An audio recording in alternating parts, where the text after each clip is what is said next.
They thought they could buy me.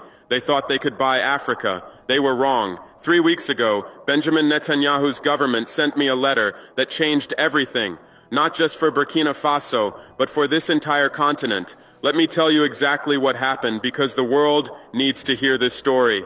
I was in my office reviewing security reports when my aide brought me an envelope marked Diplomatic Correspondence Confidential. Inside was a proposal that made my blood boil. Israel was offering Burkina Faso $1.2 billion. That's more money than our entire national budget. But this wasn't aid. This was a bribe. They wanted me to stop criticizing their policies. They wanted me to convince other African leaders to go soft on Palestine. They wanted me to become their spokesperson in the African Union. And here's the part that really shows how desperate they were. They wanted me not to seal and shut down their business operations across Africa. For that, they offered me an extra couple of billions on top of everything else. Think about that for a moment. They were so terrified of losing their African business networks that they were willing to pay billions just to keep one soldier quiet. But this wasn't aid. This was a bribe to protect their empire. I read that letter 3 times. Each time, I got angrier. See, these people fundamentally misunderstood who I am. I didn't stage a revolution just to become another puppet dancing for foreign masters. I didn't risk my life overthrowing a corrupt government just to become corrupt myself and protect foreign business interests on my continent. I'm a soldier. Soldiers don't negotiate with people trying to compromise their mission. And my mission is African sovereignty, economic, political, and strategic. When I took power in Burkina Faso, I made a promise to my people. No more foreign interference.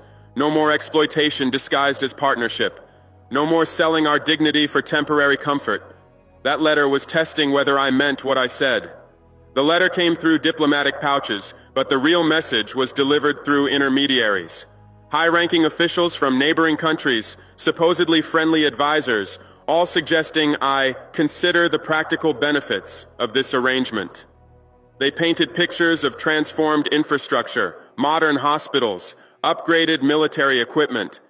They talked about Burkina Faso becoming a regional powerhouse, a model for African development. But every conversation ended the same way. Just tone down the anti-Israeli rhetoric. That's when I realized this wasn't just about one letter. This was a coordinated campaign. They had been watching me, studying me, building a profile of what they thought would make me compromise. They calculated wrong, so I did something they never expected. I called a press conference and read their letter on live television, word for word, including their desperate plea to protect their business operations. You should have seen their faces when that news reached Tel Aviv.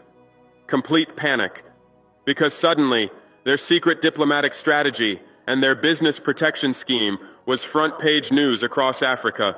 But I wasn't done, not even close. Standing at that podium, I looked directly into the camera and said what needed to be said.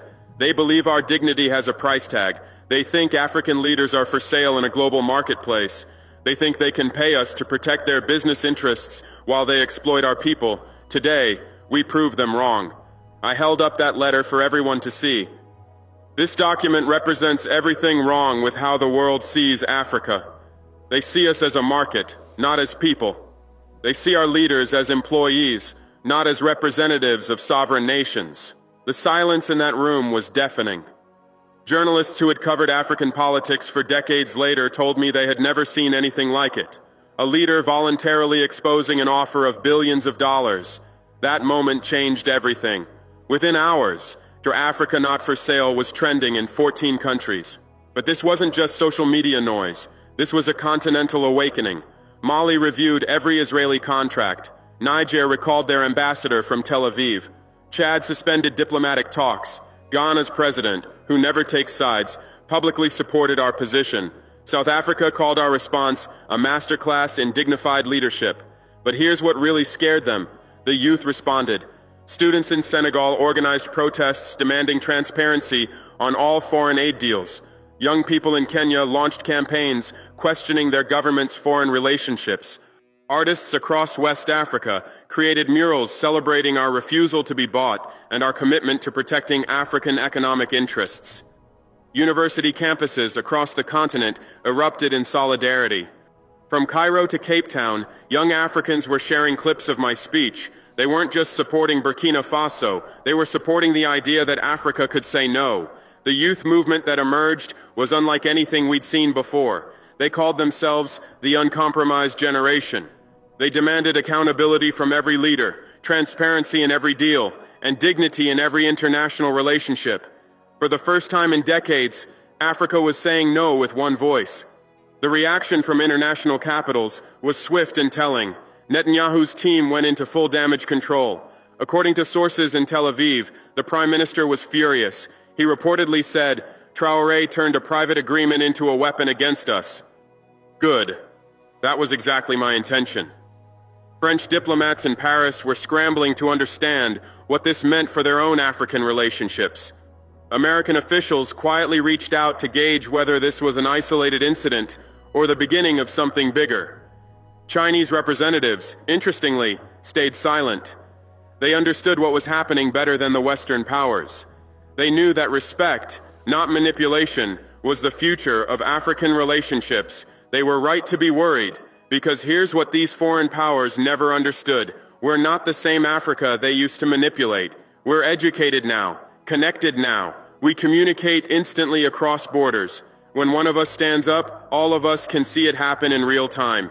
The old playbook doesn't work anymore. You can't divide us with secret deals. You can't buy our silence with development aid. You can't pay us to protect your business operations while you extract our wealth. You can't treat us like children who don't understand geopolitics. We understand perfectly. We just refuse to play by your rules. The immediate aftermath was chaotic. My security team went on high alert. Foreign intelligence services suddenly became very interested in Burkina Faso. Economic pressure started building, aid delays, trade complications, banking difficulties. But something incredible happened. Other African nations started filling the gaps. Nigeria offered trade deals. Ghana provided banking alternatives. South Africa opened new diplomatic channels. We discovered something powerful. Africa helping Africa works. 3 days after exposing their letter, I addressed university students in Bobo Dioulasso. No prepared speech, no military ceremony, just truth. The auditorium was packed. Students had traveled from across West Africa to hear what I had to say. The energy was electric. I told them, for decades they told us to stay quiet, accept what's given, say thank you when we're ignored, and protect their business interests while our people suffered. But now they come to us because they fear what happens when Africa wakes up.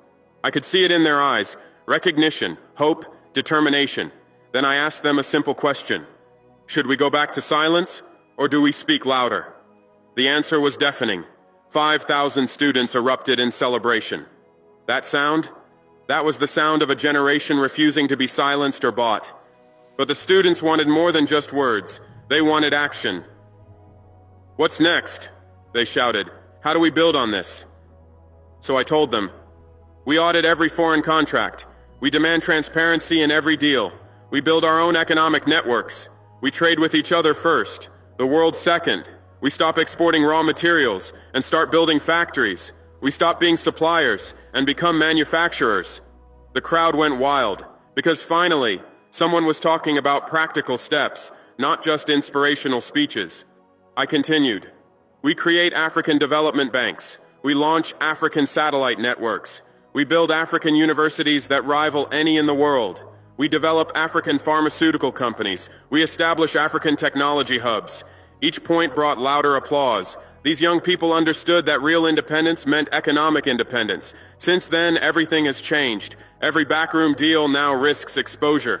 Every shady offer could be televised tomorrow. Every attempt to divide Africa just unifies us faster than they expected.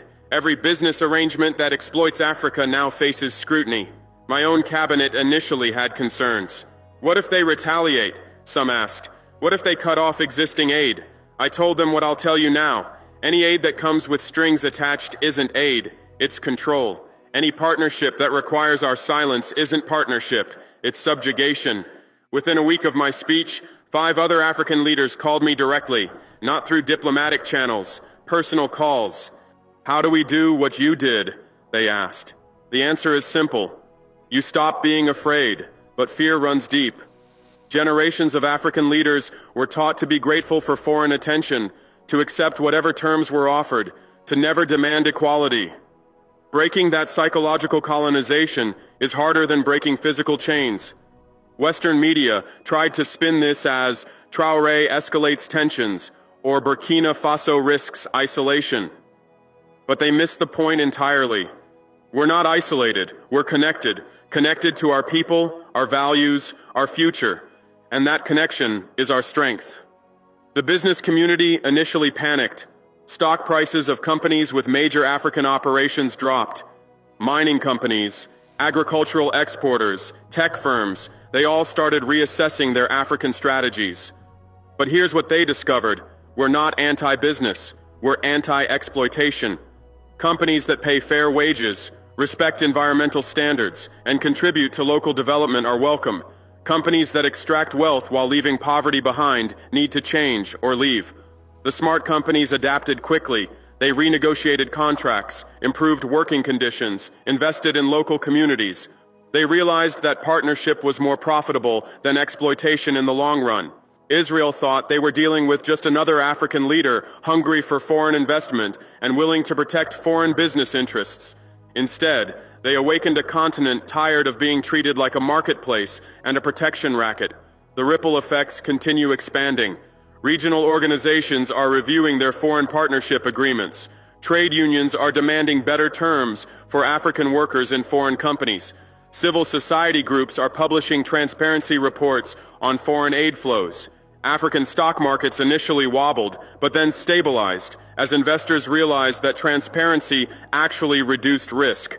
Corruption and secret deals create instability. Open, fair agreements create predictable business environments. The message from that letter with billions in bribes was clear. We think you can be bought to protect our interests. My response was equally clear. We cannot be bought, will not be bought, and will expose anyone who tries to buy us or use us to protect their exploitation. This isn't about being anti-anyone. This is about being pro-Africa, pro-dignity, pro-sovereignty, pro-economic independence. When foreign powers approach us now, they know the rules have changed. Treat us as equals, or deal with the consequences. Respect our independence, or watch us choose our own path. Do honest business, or find another continent to exploit. Because here's the truth, they're just beginning to understand. Africa is not for sale. Our resources are not for plunder. Our leaders are not for purchase. Never was, never will be. And any leader who tries to sell us out will answer to the people of this continent. The transformation isn't just political, it's generational. Young Africans are building tech companies, starting manufacturing businesses, creating art that celebrates African identity. They're not waiting for foreign approval or foreign investment. They're building the future themselves. This is just the beginning. Every day, more African leaders are finding their courage. Every day, more young Africans are demanding accountability.